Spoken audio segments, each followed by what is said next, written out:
We are Berte and Harmey. We are an artist duo collaborating since 3 years together.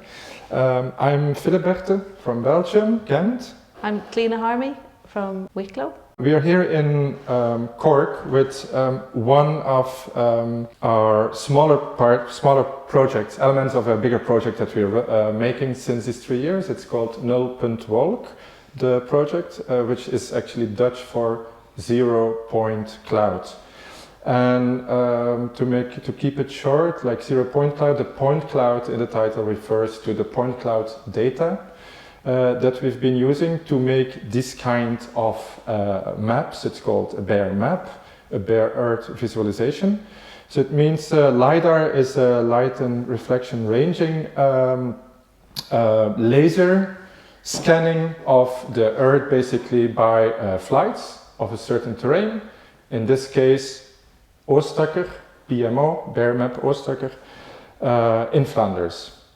So the LiDAR data that is obtained through the flights, it's a point cloud which contains a lot of information, very detailed information, and which is used in many fields, scientific fields, archaeological fields, in military surveillance, and so on, in many places in the world, of course, at the moment, and in construction works. And as it has so much information, 3 years ago, actually, this map is already 3 years old, we decided to use the data that was open source, obtainable from the Flanders EODAS website, and to see how it would be possible to make a bare earth visualization, to make an image of the earth or of a certain site, leaving out vegetation and built environment, which gives us a new image. So this is not a satellite image as such, it is a constructed, processed image through computer software, ArcGIS we were using for this, by which we have used the classified data. The data is classified and we could so manipulate it in a way that we only see the traces on the earth. Yeah, so it's classified, so each kind of element in a kind of vertical kind of set of data has a number. So like 0 would just be the bare earth, and then there's different numbers depending on the kind of I suppose guess the different heights as well. So buildings would have one number, they'd be classified, they'd have a number. So you can choose what data you include and you can choose what data you don't include. So we felt it would be interesting to be able to see the terrain of the earth. And this is also used a lot, this kind of modelling, also used a lot in archaeology, because it allows you to see a lot of detail in terms of the terrain. So you can see marks, and on this one you can also see marks of things like tracks that were left even by agriculture, so maybe even by tractors, or you can also see like tracks, maybe construction tracks. So kind of there's marks in it of that humans have left, and also you can't see actual buildings, but you can kind of see the trace of their footprint. So you can, and then you also, the software, when it doesn't have data, it tries to fill in data so that you get a kind of a pattern, and you'll see that with a lot of the buildings. And the other thing that it does is it also, you can see there's in this particular map, and the reason that we chose this site was because it has this very old kind of infrastructure from an old airfield that was built, but it makes a very interesting shape on the terrain, so it kind of makes a big X. And we thought that was really interesting even for a map as well, because I guess this thing of marking and not marking is also something that we think is quite important, because maps can be used obviously have been used in a lot of kind of defence and military ways. So marking something on a map also can both make somebody vulnerable, but it can also reveal where some kind of infrastructure is. So with our maps, we choose sites, but we deliberately don't add extra marks on them. So we include a kind of terrain, but we kind of want the viewer to be able to find things within the map and maybe guess, or even also for people to be able to gather around a map and have and discuss stuff and see where they can kind of see. And for some people with some of our maps, we might have an audience that knows the terrain, and at other times we'll maybe try through conversation to reveal things about the map. And we can tell you a few of the kind of interesting sites that surround this old airfield. I could maybe say the history of it. So I'm very familiar with this place. So as a child, I've been living quite near to this area, and it's known that the only part that is accessible for the public is this Fisher's Pond. All the rest of this X, which is actually the shape of the former runways of this 1917 airfield, built by the end of the First World War. But it's very visible from the air, and it contains different systems at the moment. So there's a recreational part. There is a part over here which contains a crematorium. There's still a part of the dredging. So what we see is water, but also sand dredging works that have been carried out from after the Second World War, from after the 50s.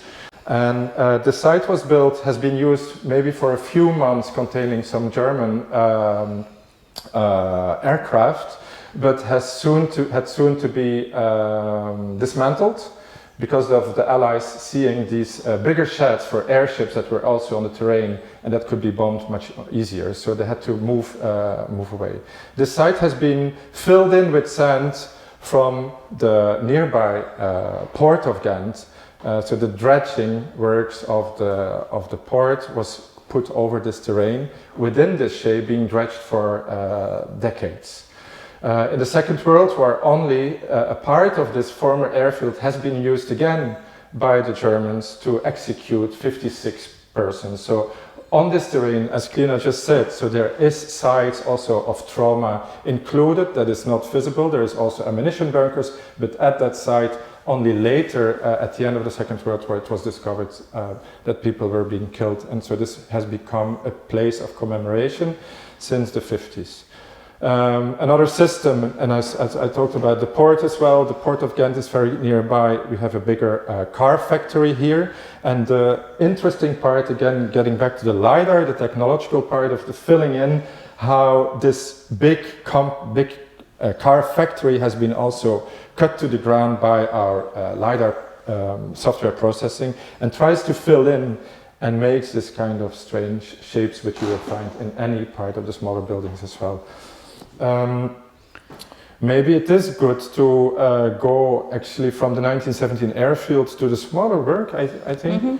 So this piece is again, it's kind of infrastructural traces of an airship station that is in East-Cork, and it's near Killeagh, and many people might know there's a landmark water tower, and so that's still standing, but there would have been a huge kind of plan to build this very extensive kind of infrastructure that was planned by the Royal Navy. Indeed, so it is at the moment when this airbase was dismantled in Belgium, still the war was going on. So this base in East-Cork was planned as a war base, never been used, just have some of the constructions of the airship sheds to contain actually 4 airship sheds that were in construction, but have never been used. So there are like places, both of them, that were in a transition or in a vision of something that might happen, but it never actually happened, or it has never been used. So, so they were kind of preparatory for these, what they thought would be quite momentous events. But what's interesting is that they're at the periphery of cities as well, or they're a little bit out, and they're spaces that maybe are forgotten now. So the other thing to explain maybe about this work is that it's an archival image. So it's an archival image taken from the Irish military's archive of aerial imagery. So still in the 50s and on, the Irish Army were doing aerial surveys of coastal infrastructure and just basically of the whole kind of terrain of Ireland. And I suppose, and it's also, we've made it as quite a small work so that you can look down almost as though you're looking down on the landscape from a flight. So it gives you that kind of perspective of seeing something in miniature. And then the things that you might recognize in there, there's very long shadows, so it's very late in the day when this flight was running. There's quite a big shadow, which we don't know what it is, probably a big cloud. There's also like a railway track. There's a long shadow from the water tower. Yeah. There's a little quarry. So there's a lot of little things that you can look at. And there's also the marks, the calibration marks, or the kind of target marks on the actual film. So it's quite close to the size of the film that also would have been used. So they would have been big negatives. So what we usually do is we mix archival image with contemporary data that we can find, and then we also do kind of on the ground just kind of reconnaissance, I suppose you could call it, where we walk some of the terrains. And with this one we walked the whole terrain. Mm-hmm. But what also was interesting about this particular place is that it's very viewable from aerial imagery and from Google Earth, but when you're actually close to the site, you could nearly not know that this huge big X was there in the landscape, mm-hmm. because it's surrounded by houses and other kinds of infrastructure as well. So mm-hmm. it's a kind of interesting place, and it's on the periphery of a medieval city. So it also has a kind of and I guess a lot of us would associate Flanders as well with wartime narratives, I suppose. And also maybe the last thing to add is that gathering around like how this has been built as a kind of table, a set with tiles in a modular structure. We developed it together with OS Studio in Brussels, who use open source modeling design system containing of a 28 by 28 centimeter grid, 4 by 4 centimeter grid, and we've been using it to develop a system that could contain each of these tiles that can be also separately be removed, be brought to a certain part of a terrain to gather around with a certain amount of people that are part of this area. So it is at a certain height to be able to gather around with people and talk.